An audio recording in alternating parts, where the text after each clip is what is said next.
I'm Barbara Mackey, and they call me the Sexy Psychic. Hi, I'm Artie Hoffman, and I'm a spiritual advisor. Welcome to my world. I'm Tony, and I'm a spiritual intuitive. Something I never wanted to be when I was a kid was average and everyday. I thought that was a kiss of death, because I would see these people at parties and think, these people are so boring. What do they do with their lives? I'm going to do something fantastic. My whole life is spontaneous. As one of my girlfriends once said to me, "You live in Artie's world." I said, I love that phrase. I'm going to keep it. I live in Artie's world. It's totally spontaneous. There's never one day that's the same. Ever. Ever. I'm very open, and I would tell anyone anything. So ask away. I had to learn at a very early age how to block things out, because I'd be sitting in school or in a social setting, and I'd get pictures of things going on around people that were none of my business. I believe that unless you're sitting in front of me asking for a reading, I have no business knowing. My career is always, I don't want to use, I say a chasing goal. You know, is it a challenge to go after what you desire? I don't know if you want to call it a challenge or just the excitement of going after it. You're living on a lamb here. You know, you're just working all the time. You never know where your next dollar's coming from. I feel that just by the nature of what we do, we bring people to us who have drama in their lives, who have chaos in their lives. And the universal law is like attracts like. You can't help but have it affect you. Sometimes people look at me like I have 3 heads, and it really doesn't bother me. At first it did.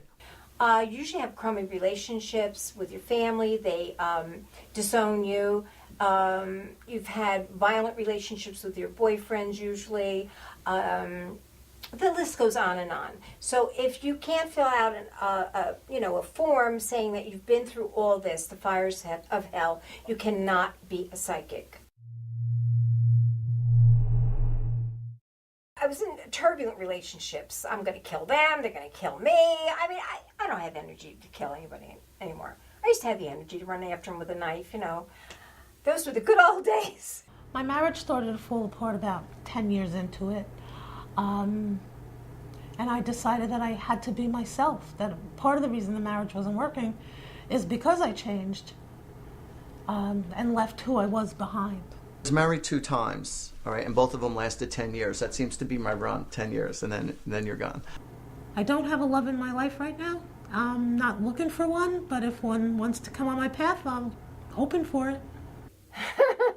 The perfect man to me would be someone that would really believe in my work, because these other men did not. They were like, oh, I can't believe people pay you money to hear you talk. All my girl friends, yes, I've met all through readings. I mean, it's better than Match.com. I don't want any old guys either. Sorry. They have to be young.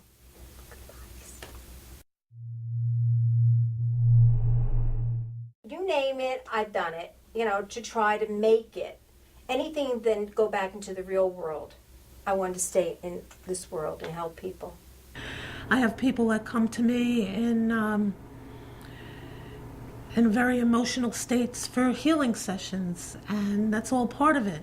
And it's very hard to charge when they're so upset and having financial problems themselves. So I'll kind of do things on a sliding scale sometimes, and that makes it difficult for me because I have to pay my bills too. But the universe provides, and there's always enough. And I've been told this throughout my life, that I'm guaranteed success at doing what I was going to do. I always thought it was going to be comedy or acting, honestly. But then as I got more and more into the spiritual world, I knew that this was going to be it. That's what I used to think when I was a kid. I had this feeling in my stomach, like excitement, like something's coming, coming attractions. I made a song up, I'm planning for my coming attraction, but I didn't know what it was going to be. And it was this, of all things.